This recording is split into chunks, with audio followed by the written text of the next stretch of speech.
দিনকে দিন গরম বেড়েই চলেছে। এই প্রচণ্ড গরমে খাবারের রুচি একদম চলে গেছে। তারপরে আবার ঈদের পর থেকে পোলাও, মাংস আর ইলিশ মাছ খেতে, খেতে একদম অরুচি এসে গেছে। তাই তৃপ্তি করে ২ টো ভাত খাওয়ার জন্য আমি আমার পছন্দের একটা ভর্তা বানিয়েছি। সেটাই আপনাদের সাথে শেয়ার করব। আসসালামু আলাইকুম ভিউয়ার্স, কেমন আছেন সবাই? নিশ্চয়ই সবাই খুব ভালো আছেন। আলহামদুলিল্লাহ আমিও খুব ভালো আছি। আমি যে ভর্তাটা বানাবো, ভর্তা বানানোর জন্য ১ম এ বোটাসহ কয়েকটা মরিচ প্যানে ভালো করে ভেজে নিচ্ছি। আমি মরিচগুলো এমনভাবে ভাজি করব, একদম পোড়া ভাজা করব না। কারণ একদম পুড়িয়ে ফেললে কিন্তু মরিচের ঝাল কমে যায়। আমার মরিচগুলো ভাজা হয়ে গেছে। এবার আমি ৩ টে পেঁয়াজ কুচি করে নিয়েছি এবং কয়েকটা রসুন কুচি করে নিয়েছি। রসুন এবং পেঁয়াজগুলোকে হালকা তেলে ভালোভাবে ভাজি করে নিব। ব্রাউন কালার করব না, জাস্ট একটু নরম হয়ে আসলেই আমি পেঁয়াজ এবং রসুনগুলো উঠায়ে নিব।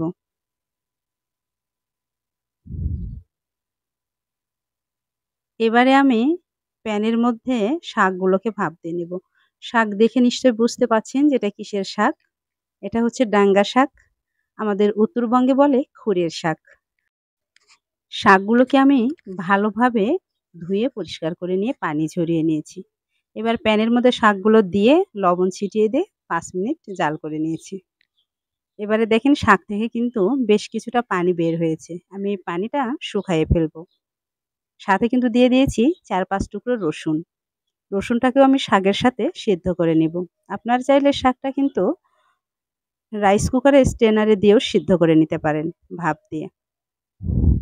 আমার শাকগুলো সিদ্ধ করা হয়ে গেছে। এবার ভর্তা করার পালা। আমি এখানে ৩-৪টা মরিচ দিয়ে দিয়েছি। কারণ আমার শাক কিন্তু খুবই কম পরিমাণে। এবার একটু লবণ দিয়ে মরিচগুলোকে ভালোভাবে ভেঙে নিচ্ছি।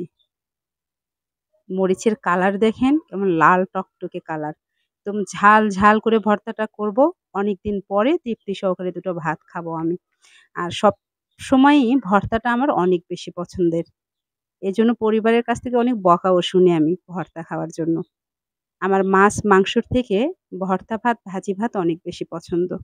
এবার আমি ভেজে রাখা পেঁয়াজ আর রসুনের কুচিগুলো দিয়ে মরিচের সাথে ভালোভাবে মেখে নিয়েছি। এবার দিয়ে দিচ্ছি খাঁটি সরিষার তেল, ঝাঁঝালো সরিষার তেল। ভর্তা মানেই সরিষার তেল দিতেই হবে। এবার সবগুলো ভালোভাবে মাখিয়ে নেওয়ার পরে এর মধ্যে দিয়ে দিচ্ছি সিদ্ধ করে রাখা শাক পাতাগুলো। এবার ভালোভাবে হাত দিয়ে মাখিয়ে নিব। আমার ভর্তা বানাতে, বানাতেই প্রচণ্ড রকমের ক্ষুধা পেয়ে গেছে। যারা আমার মতো ভর্তা পছন্দ করেন, আজকের রেসিপি তাদের কাছে ভালো লাগবে।